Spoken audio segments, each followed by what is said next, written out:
Good morning, good afternoon and good evening बच्चों। जो भी जिस समय इस वीडियो को देख रहा है, बच्चों हमने कल डिस्कस किया था बेटा बोहर मैग्नेट्रॉन के बारे में। जो हम लास्ट चैप्टर स्टडी कर रहे हैं, क्लासिफिकेशन ऑफ मैग्नेटिक मटेरियल्स, जिसमें हमें मैग्नेटिक मटेरियल्स के बारे में स्टडी करना है।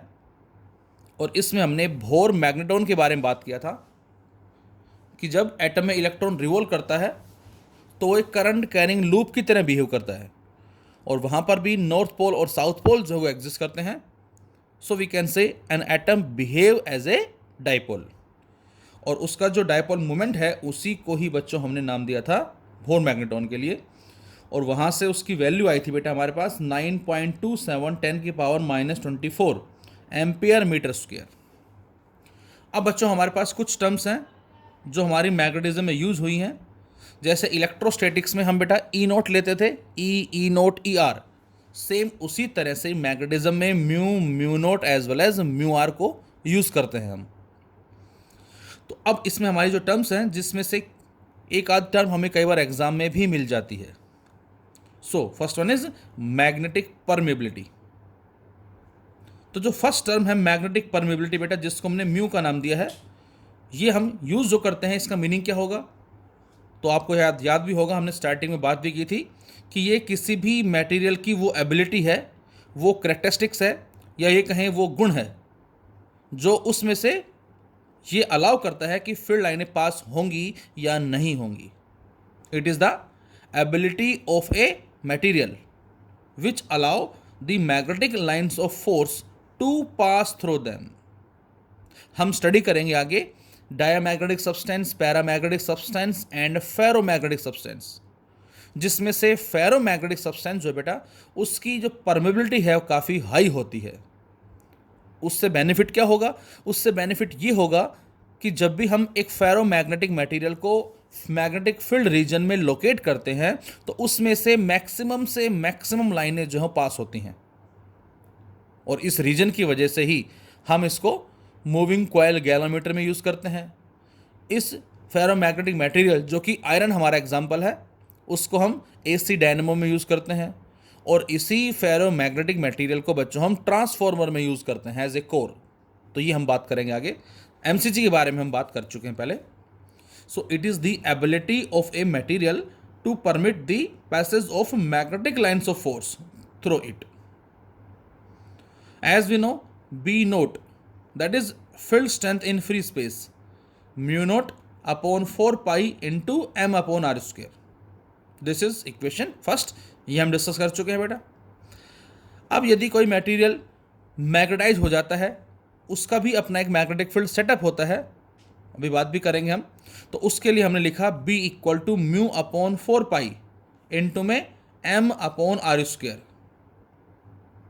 यहाँ पर जो बेटा म्यू है ये हमारे पास कहलाएगा magnetic permeability of the material.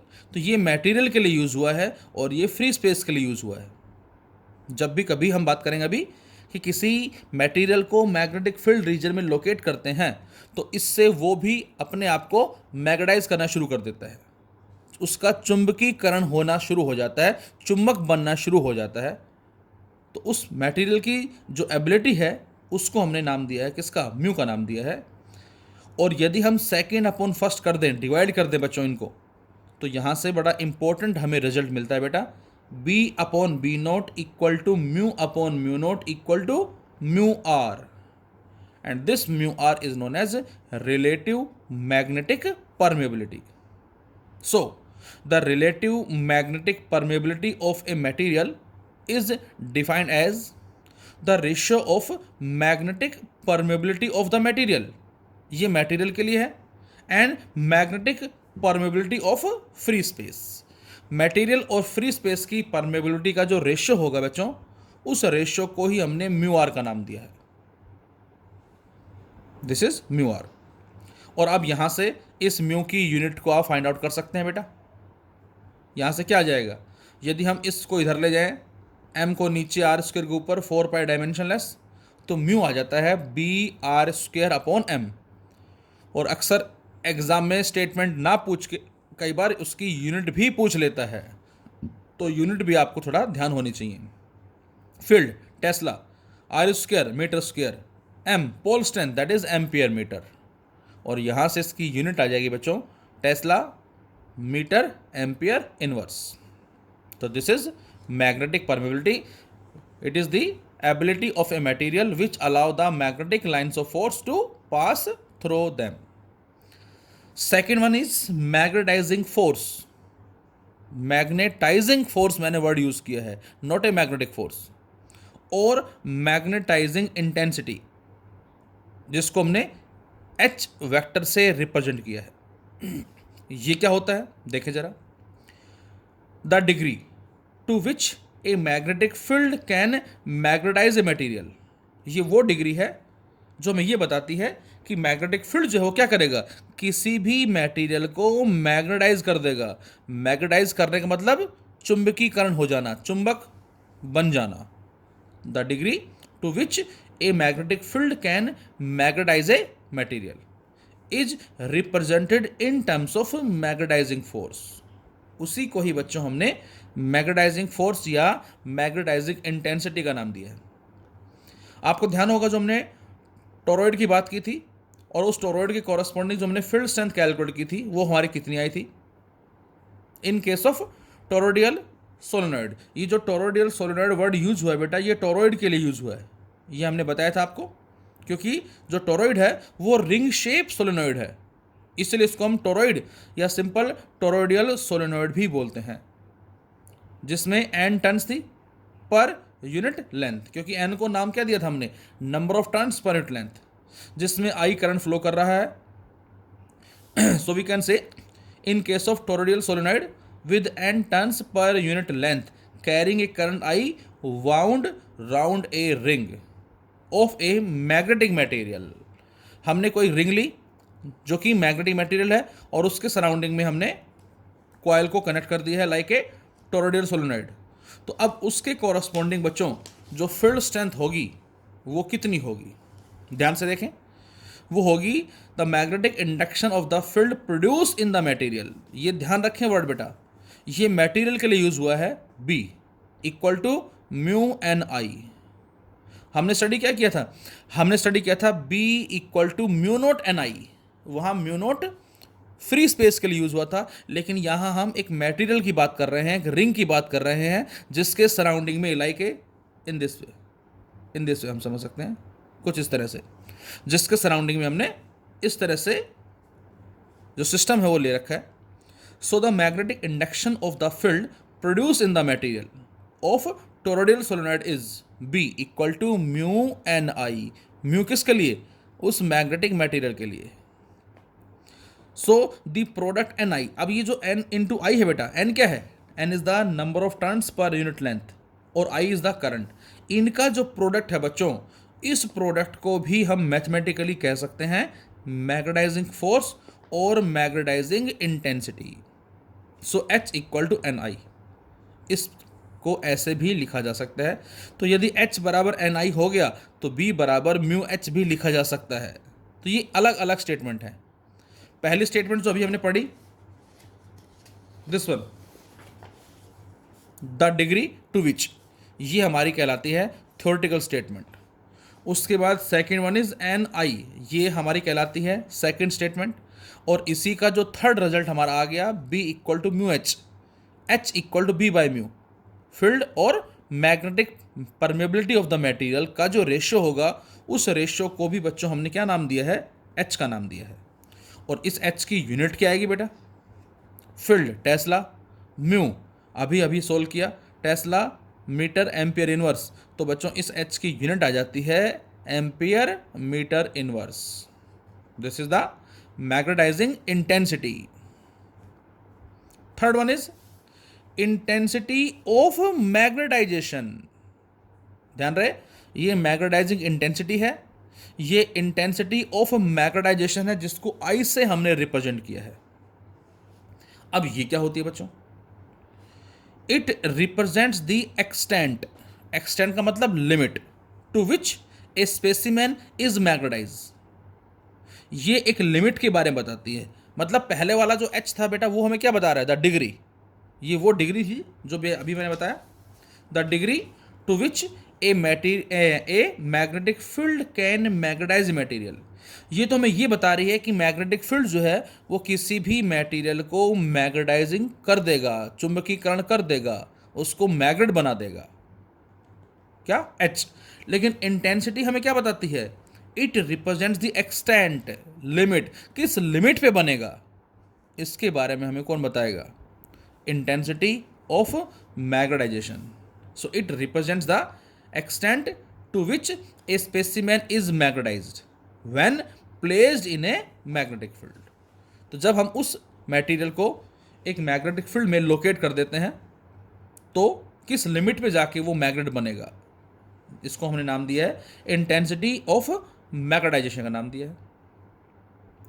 अब बच्चों जब हम किसी भी मटेरियल को, जैसे हमने इलेक्ट्रोस्टैटिक्स में पढ़ा था इंड्यूस चार्ज के बारे में, तो उसी तरह से यहाँ पर जब हम किसी मटेरियल को मैग्नेटिक फील्ड रीजन में लोकेट करते हैं बच्चों, तो उसकी वजह से वो एक इंड्यूस मैग्नेटिज्म को एक्वायर करता है, like ferromagnetic material. So we can say a ferromagnetic material is placed in a magnetic field acquire magnetic dipole moment, और वो अपने एक मैग्नेटिक डायपोल मोमेंट को एक्वायर करेगा। जैसे मैं कहता हूँ कि हमारे पास एक मटेरियल है और ये मैग्नेटिक फील्ड रीजन है, this is suppose south pole and this is suppose north pole, और ये मैग्नेटिक मटेरियल है। तो जब हम इसको लोकेट करते हैं बेटा, तो ये नॉर्थ है तो यहाँ साउथ, फिर नॉर्थ, फिर साउथ, फिर नॉर्थ, फिर साउथ, फिर नॉर्थ, इस तरह से हम कह सकते हैं। इसका भी अपना एक मैग्नेटिक डायपोल मोमेंट जो है वो सेटअप हो जाता है, इसको हम बोलते हैं इंड्यूस मैग्नेटिज्म। तो उसकी वजह से एक और स्टेटमेंट बताई गई है आई की, क्या, it is defined as the magnetic dipole moment per unit volume of the material. इसको मैथमेटिकली ऐसे भी डिफाइन करते हैं बच्चों, magnetic dipole moment per unit volume.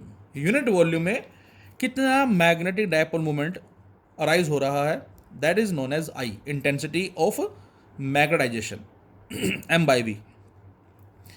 अब बेटा हमें पता है यदि इस मटेरियल का मैग्नेटिक डायपोल मोमेंट सेटअप हो गया तो उस m की वैल्यू बराबर किसकी होगी बच्चों, उस m की वैल्यू होगी स्मॉल m इंटू 2l, जिसमें small m is the pole strength and 2l is the separation between the poles. और जो वॉल्यूम आया बेटा, इस वॉल्यूम को एरिया इंटू लेंथ लिख सकते हैं हम, a is the area of cross section and l is the length of the material. और बच्चों यहाँ से 2l से 2l कट जाएगा, तो इंटेंसिटी ऑफ मैग्नेटाइजेशन की जो थर्ड स्टेटमेंट आएगी बेटा वो आ जाएगी M/A। What is the meaning of M/A? Intensity of magnetization is a material is also defined as the pole strength per unit area of cross section of the material. तो ये सारे statement इसकी हैं। M/V भी होता है, small m/a भी होता है, जिसमें a क्या है बेटा, area of cross section of the rectangular bar, ये जो हमने रेक्टेंगुलर बार पुट की हुई है उसका एरिया ऑफ क्रॉस सेक्शन होगा। इस आई की यूनिट बताएं जरा। अब इस आई की यूनिट चाहे आप यहां से निकालें और चाहे यहां से निकालें, कहीं से निकाल लें आप, दोनों जगह से हमें आंसर मिलेगा एम्पियर मीटर इनवर्स। एच की यूनिट क्या आई थी, एम्पियर मीटर इनवर्स। आई की यूनिट क्या आई, एम्पियर मीटर इनवर्स। यदि दोनों का रेशो आपसे पूछा जाए, उसकी यूनिट पूछी जाए, तो आंसर होगा डायमेंशन लेस। और वही हमारा नेक्स्ट फैक्टर है मैग्नेटिक ससेप्टिबिलिटी। आपको ध्यान होगा इसी तरह का टर्म जो आई थी हमारी इलेक्ट्रोस्टैटिक्स में भी आई थी बेटा, इलेक्ट्रिक ससेप्टिबिलिटी, सेम उसी तरह से यहां पर है बच्चों मैग्नेटिक ससेप्टिबिलिटी। अब ये ससेप्टिबिलिटी क्या होती है, तो आंसर है it is a property which determine how easily A specimen can be magnetised. ये बेटा वो प्रॉपर्टी है जो इस बात को डिटरमाइन करती है हाउ इजीली, कितना आसानी से एक स्पेसिमेन मैग्नेटाइज हो जाएगा, चुंबक बन जाएगा। इट इज द प्रॉपर्टी, ये किसी भी मटेरियल की बच्चों वो प्रॉपर्टी होती है जो ये डिटरमाइन करती है कि हाउ इजीली, कितना आसानी से कोई भी स्पेसिमेन मैग्नेटाइज्ड हो जाएगा।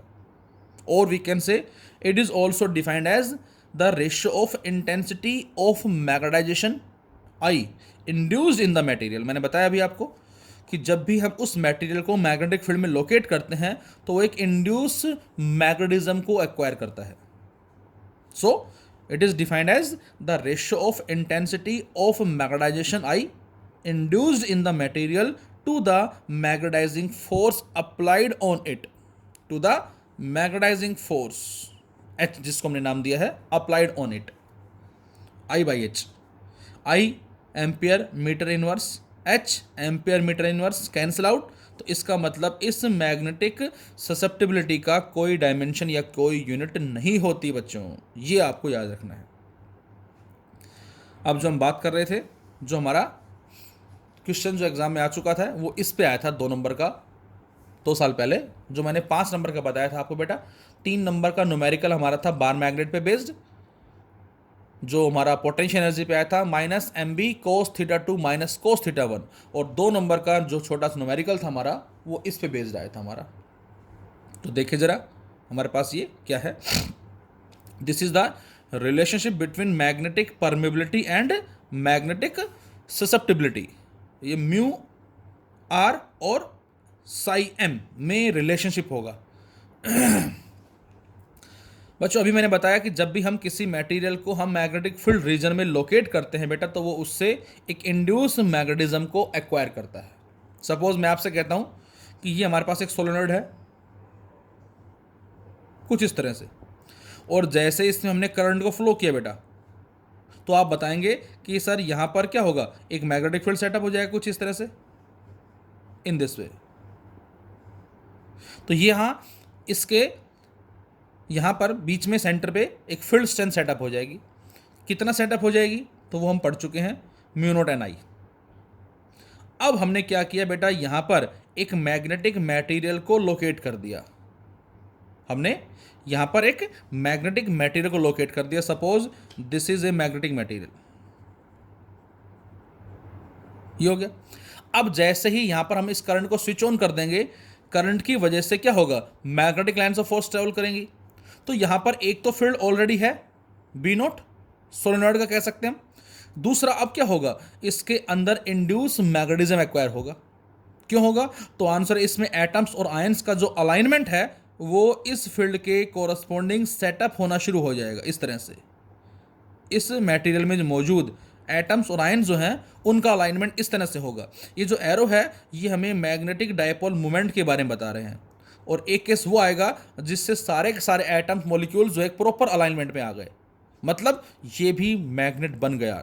अब सेम उसी पॉइंट पे जहां पर पहले केवल फील्ड बी नोट था, अब वहां पर बी नोट के साथ साथ इस मटेरियल का भी मैग्नेटिक फील्ड सेटअप हो गया है, जिसको हमने बी एम का नाम दिया.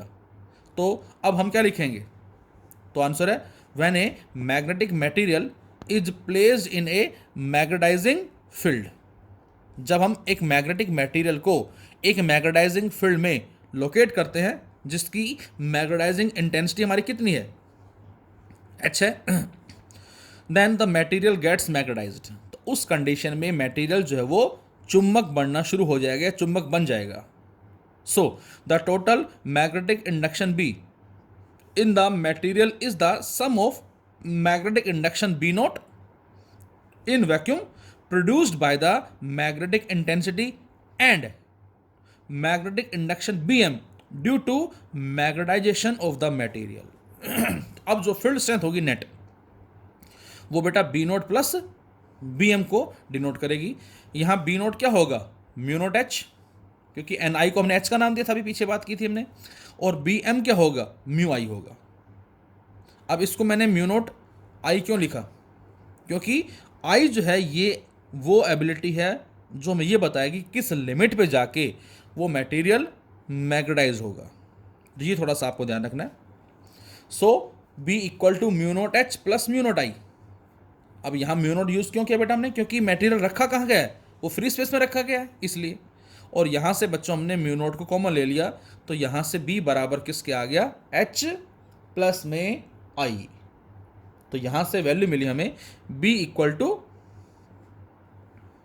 Mu naught into H plus I. अभी अभी हमने स्टडी किया है कि साई एम जो है बेटा वो आई बाई एच के होता है.